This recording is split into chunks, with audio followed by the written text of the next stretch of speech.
Grande. Tá bom.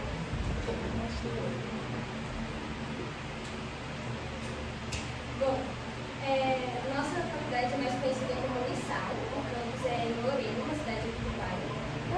E nós estamos aqui hoje para apresentar o nosso projeto do semestre, que é o projeto integrador. Ele tem como objetivo principal democratizar o conhecimento na sociedade. Então, o nosso grupo escolheu pelo alcance e limites da liberdade de expressão na internet, não só por ser um mundo atual na sociedade, como por ser um direito que é garantido a nós. E é muito importante que nós conheçamos esse direito. Nós estudamos direito, como acho que falei, e estamos no segundo semestre. Bom, a gente vai partir da seguinte pergunta: em que sentido a liberdade de expressão é permitida e como controlá-la no meio digital, em que as informações se dispersam pelo país e até pelo mundo em minutos? Para a gente iniciar esse debate, eu vou dar um contexto histórico antes e depois a gente entra no tema certinho. Bom, nós sabemos que o nosso país enfrentou uma ditadura militar no século passado, que teve o golpe militar em 1964.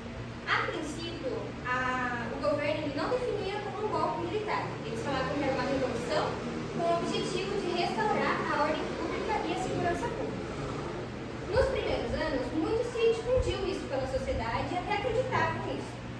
Entretanto, numa ditadura, o governo ele é autoritário e não pode ter nenhuma manifestação de jornal, de rádio, de novela, de músicas, ou até mesmo uma manifestação popular que tenha como viés demonstrar oposição ao governo. Então, 4 anos depois do golpe militar, se instaurou o Ato Institucional de número 5, o AI-5. Nele, teve a institucionalização da censura prévia a qualquer tipo de manifestação cultural. O que é isso? Nenhum jornal, nenhum cantor, nem nós mesmos quisesse fazer uma passeata, alguma coisa contra o governo, algo que insinuasse que a população estava contra a ditadura militar, nada disso poderia ser feito sem antes ter uma autorização prévia do governo. Isso é censura. Hoje em dia, nós não podemos, não tem mais isso. Nós podemos, se a gente hoje quiser fazer um movimento contra, sei lá, batata frita no almoço, pode fazer e ninguém vai poder negar isso. Para a gente definir que realmente não foi uma revolução e nós vivemos uma ditadura militar, eu vou passar um vídeo para vocês da reunião no momento em que foi votado para se instaurar o AI-5 no Brasil. Lá, todos os governantes que estavam votando, eles dizem expressamente que houve uma ditadura e que nós estávamos vivendo uma ditadura. Então eu vou passar para vocês e depois a gente retorna à apresentação.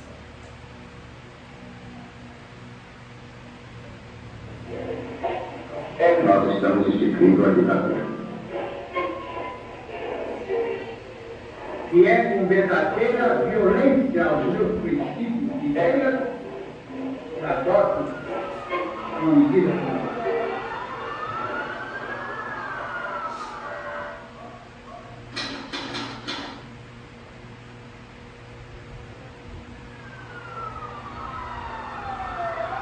pelo ato institucional, me parece, adotado esse caminho, o que nós estamos é uma aparente ressalva da existência dos vestígios de potências constitucionais que sempre recurso à Constituição do espaçamento de 1967, é instituindo um processo equivalente a uma própria ditadura.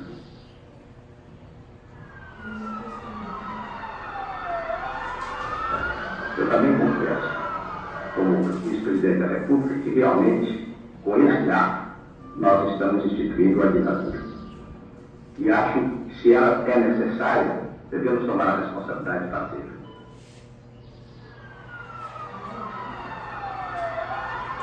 Sei que eu vou receber tudo na minha em frente a todos os membros desse Conselho, enveredar pelo caminho da ditadura pura e simples. A mim parece que claramente é essa que está diante de nós. Eu seria menos cauteloso do que o próprio ministro das Relações Exteriores, quando disse que não sabe se o que restou caracterizaria a nossa ordem jurídica como não sendo ditatorial, eu admitiria que ela é ditatorial. Mas, as favas, senhor presidente, neste momento, todos os escrúpulos de consciência. Eu estou plenamente de acordo com a proposição que está sendo analisada no Conselho. E, se Vossa Excelência me permitisse, direi mesmo que creio que ela não é suficiente.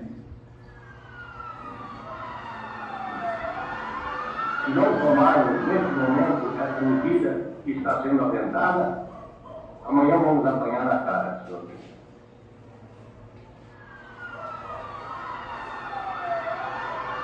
Eu confesso que é com verdadeira violência aos meus princípios e ideias que adoto uma medida como essa. Mas adoto porque estou convencido que é do interesse do país, é do interesse nacional que ponhamos um basta à contra-revolução.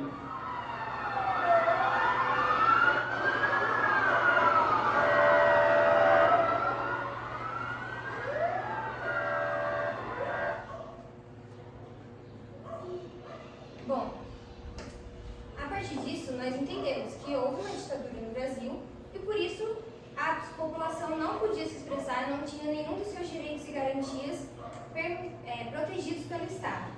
Então, a partir disso, quando houve, em 1984, o início do processo de redemocratização, o presidente eleito Tancredo Neves, ele acabou falecendo e não assumiu o cargo, mas o seu vice assumiu, o José Sarney. Ele convocou o Congresso Nacional para formar a Assembleia Nacional Constituinte e, a partir daí, iniciou-se o processo em que se escreveu a nossa a nossa Constituição atual, a Constituição Federal do Brasil de 1988. Ela, no Brasil e pelo mundo, é conhecida como a Constituição Cidadã. Por que eles dão esse nome para a nossa Constituição? Como nós estávamos saindo de um processo de uma censura, de não possuir os direitos humanos em nenhum aspecto na sociedade para a população, os constituintes decidiram que iriam inscrever no texto da Constituição, no artigo 5º, em cláusula pétrea. O que é uma cláusula pétrea? É uma lei que está no texto da Constituição e ela não pode ser alterada de hipótese nenhuma. Só vai poder alterar esse tipo de lei caso se escreva uma nova Constituição. Entretanto, na nossa Constituição está como cláusula pétrea e, por isso, lá estão escritos todos os direitos e garantias que todo cidadão brasileiro possui. Então, direito à saúde, direito à educação, então, direito à liberdade de expressão, que é o nosso foco. Por isso que ela é uma Constituição cidadã. O que é liberdade de expressão? Liberdade de expressão é o direito que você tem de manifestar a sua opinião. Liberdade de expressão é o direito que os jornais têm de fazer uma crítica ao governo ou até mesmo à população e não ser preso, torturado, nem nada como houve na ditadura militar. Liberdade de expressão é o direito de manifestar suas opiniões, ideias, pensamentos e difundir informação. Hoje em dia, nós vivemos em um mundo que está basicamente quase completamente virtualizado. Nas redes sociais, qualquer um de nós podemos postar nossa opinião e deixar ela ali explícita para quem quiser ver. E é essa a discussão que nós vamos ter hoje aqui com vocês. Primeiramente, a gente analisa a doutrina do Alexandre de Moraes. Quem é o Alexandre de Moraes? Além de ministro do Supremo Tribunal Federal Brasileiro, ele também é professor de Direito Constitucional. Um exemplo de onde ele dá aula é na USP, a Universidade de São Paulo. E ele fala que a liberdade de expressão, ela possui duas dimensões na Constituição. A primeira dimensão é a positiva, que quer dizer o quê? Que qualquer pessoa pode expressar suas opiniões, ideias, crenças, ideologias e também pode expressar críticas aos agentes públicos. No entanto, ela também fala que se você cometer excessos, você vai ser responsabilizado, tanto civil quanto criminalmente. Então, vamos pensar assim, você pode falar tudo o que você quiser, mas se você cometer algum excesso, falar coisas que não deveriam, você pode ser preso, pode sofrer alguma multa por isso.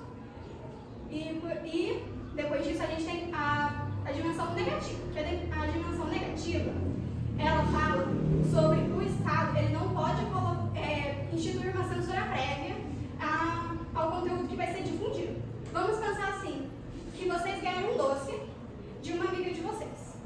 Só que a mãe de vocês escutou de uma pessoa que aquele doce vai fazer você passar mal. Mas você quer muito comer aquele doce e a sua amiga já comeu e ela não passou mal. E a sua mãe, ela vai impedir que você coma esse doce. Basicamente, o Estado não pode fazer isso, porque o Estado ele não pode colocar leis, colocar impedimentos para que as pessoas se manifestem. Então, quer dizer, as pessoas se manifestam e depois, posteriormente, elas vão ser penalizadas, mas elas não podem ser impedidas de explanar suas opiniões. E também um exemplo que a gente tem clássico disso é na época das eleições. Porque vamos pensar, todo mundo nas eleições quer dar sua própria opinião sobre candidatos, sobre quem já está no poder, e quem, assim, opiniões que escutam e querem repassar essas opiniões à frente. Então, se você cometer excessos com essas opiniões, cometer, por exemplo, falas difamadoras, falas injuriosas, você vai ser penalizado por isso, porque você está cometendo um crime. Mas, se você não pode ser impedido de dar sua opinião antes de você falar. Então, não pode haver nenhuma lei que vai falar assim, você não pode falar isso. Você vai poder falar isso, mas se você falar em excesso, você vai ser penalizado por isso. O papel do Estado é crucial e muito complexo, porque ele não pode simplesmente agir de forma punitiva com a população. Ele deve proteger os cidadãos contra os ilícitos, que são discursos de ódio, a calúnia e a difamação, mas deve ser feito com muita cautela, para não sufocar o debate público, a liberdade de expressão, e deixar sem o abuso para não entrar numa censura. E o papel da sociedade é agir como um filtro ativo. Por conta da circulação rápida de informações, a população deve ser mais criteriosa quanto à veracidade dos conteúdos e sempre buscar as fontes delas antes de compartilhar com outras pessoas e até mesmo acreditar naquele conteúdo que você está vendo.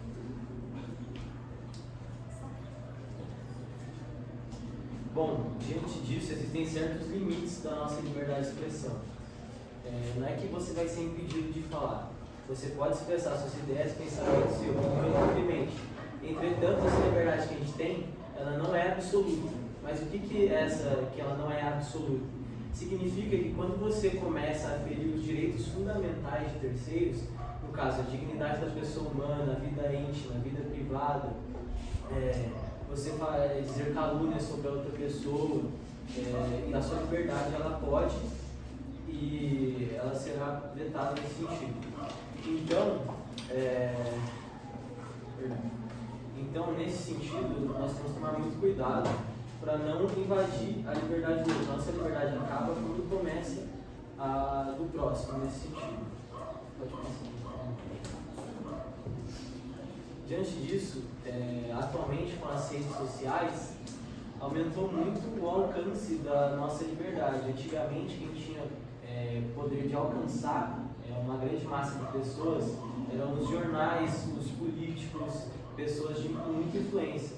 Hoje, você posta um vídeo no Instagram fazendo uma crítica a alguém ou fazendo uma propaganda, esse vídeo pode bombar e atingir milhares, milhões de pessoas em questão de um dia você está famoso, entre aspas. Então, nós temos que saber discernir, tem que ter discernimento sobre o que a gente está falando, principalmente nas redes sociais.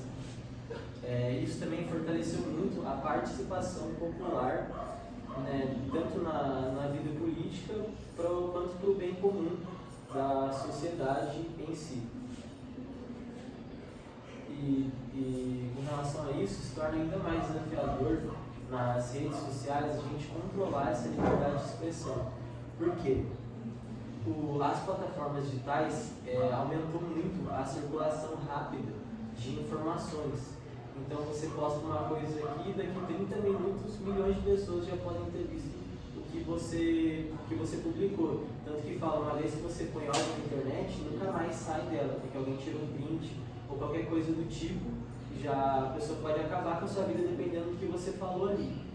Então, existem certos limites legais na nossa liberdade, para a gente não acabar ferindo o outro, isso é o mais importante. explicar agora para vocês o que é o Marco Civil da Internet. Ele é como se fosse uma constituição da internet. É um conjunto de regras que determinam o que pode e o que não pode ser feito dentro do ambiente digital, tanto pelos usuários, quanto por empresas e pelo governo. O ponto principal desse Marco Civil é a proteção de dados dos usuários. Porque quando a gente está no ambiente digital, quando a gente pesquisa alguma coisa no Google, ou entra em alguma rede social, ou faz compras online, nossos dados eles são constantemente colhidos pelas empresas. Então, quantas vezes a gente está rolando algum feed, algum Instagram, e nossa, pensei ontem em comprar um tênis, e ele magicamente aparece lá. Não é mágica, nossos dados eles são coletados justamente para aparecer para a gente, para induzir um comportamento. As empresas elas pegam até dados, às vezes muito específicos, por exemplo, aparelho do nosso celular, localização aproximada. E antigamente, antes do Marco Civil, era muito amplo o fato das empresas poderem pegar os nossos dados. Eles não tinham muito controle sobre isso. Hoje em dia, tem toda uma responsabilidade, além do que tem uma... Como que eu posso explicar isso?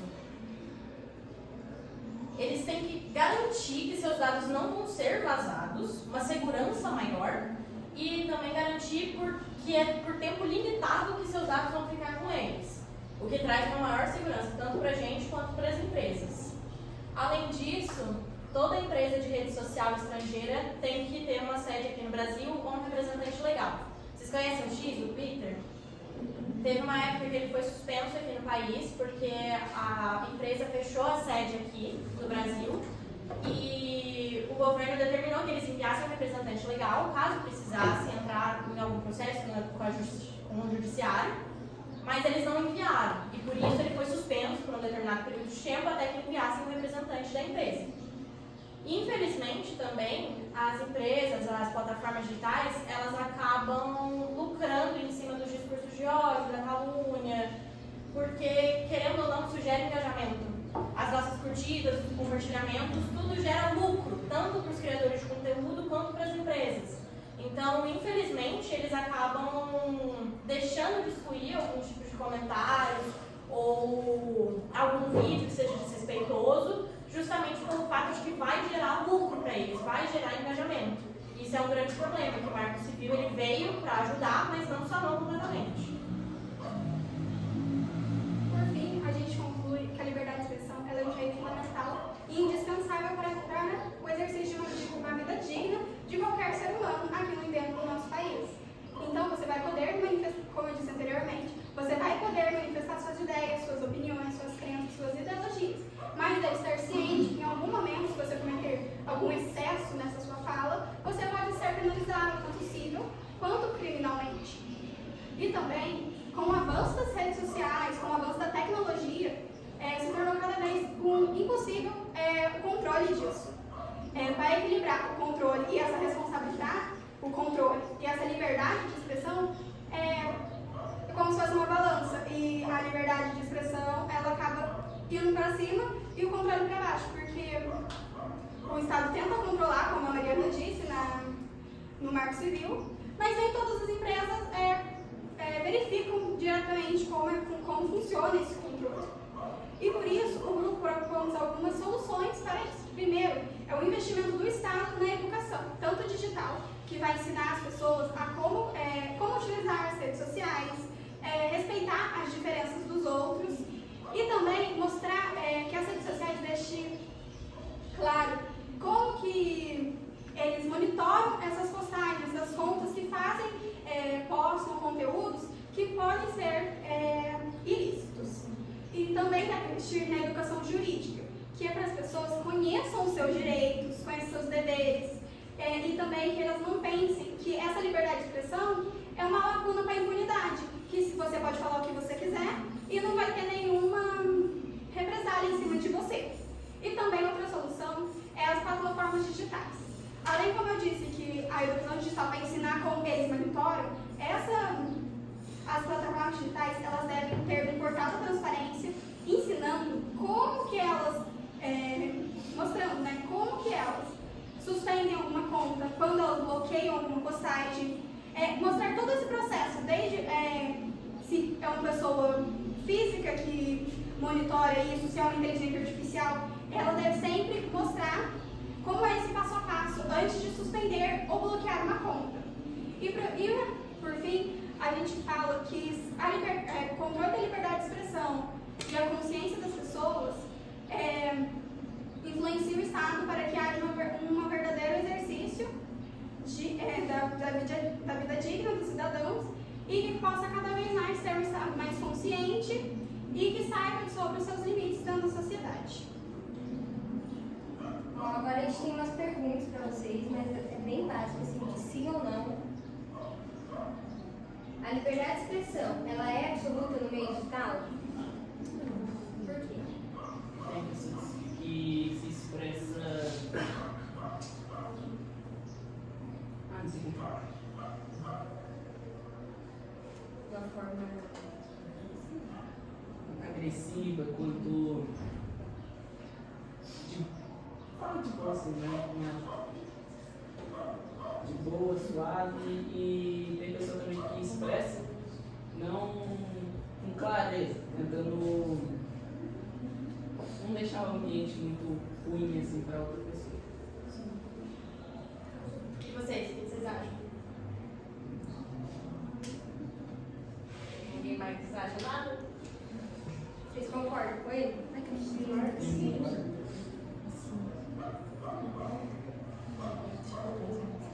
Xingar ou menosprezar uma cultura religiosa com a premissa de ter direito à liberdade de expressão é uma conduta válida? Não. Alguém já viu uns casos assim? Já viu? Eu sou da igreja, né? Então, tem minha família que gosta de igreja. Mas tem pessoa que mora lá perto que. Outro dia teve uma pessoa que perguntou pra mim. Assim, sua mãe é da igreja, né? A pessoa começou a querer afetar minha mãe pela religião, falando que não valeria a pena, porque ela nem sabe se a religião católica é verdadeira ou não. Ela estava falou assim, que nem eles têm certeza do que vai acontecer, porque tem pessoa que acredita em cada religião diferente. Minha mãe, ela acredita muito em Deus, na religião. Já tem uma avó minha, não conheço muito, só conheço pelo meu pai. Ela não é de igreja, mas ela também não é de outra religião. Ela não chega a atacar uma religião ou não chega a defender uma religião. Ela respeita o posicionamento de cada um. Essa é uma conduta que deve ser adotada por todos na sociedade. Muito obrigada. Esse é um exemplo da internet que a gente quer saber se vocês acham que está certo agir dessa forma ou vocês acham que está errado. Vocês conhecem a Thaís Carter?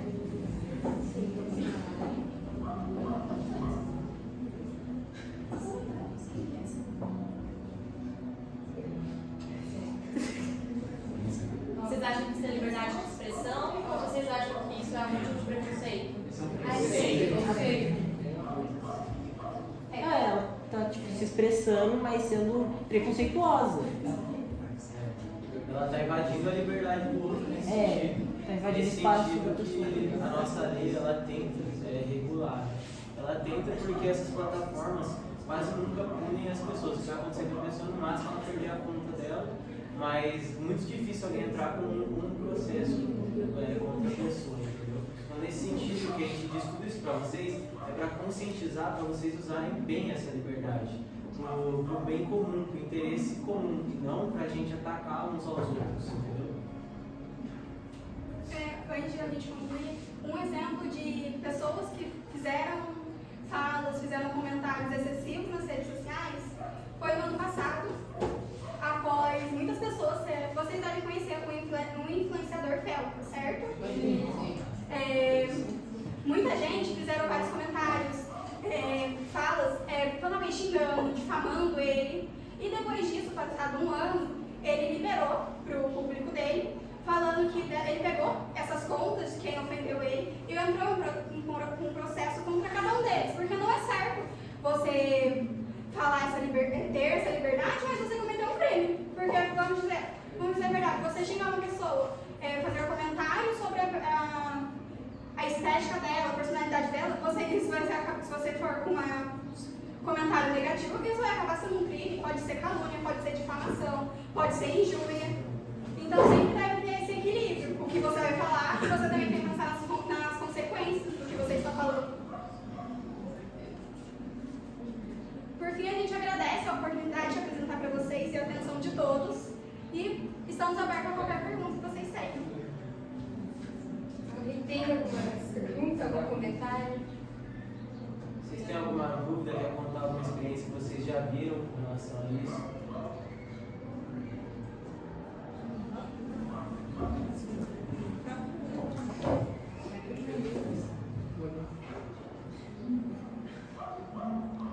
Não precisa ter vergonha, gente. Uma coisa que é interessante, que às vezes a gente começa a seguir alguns alunos também querem seguir a gente, né? E aí a gente vê que muitas vezes tem gente que acha que só porque eu postei na internet eu posso falar qualquer coisa.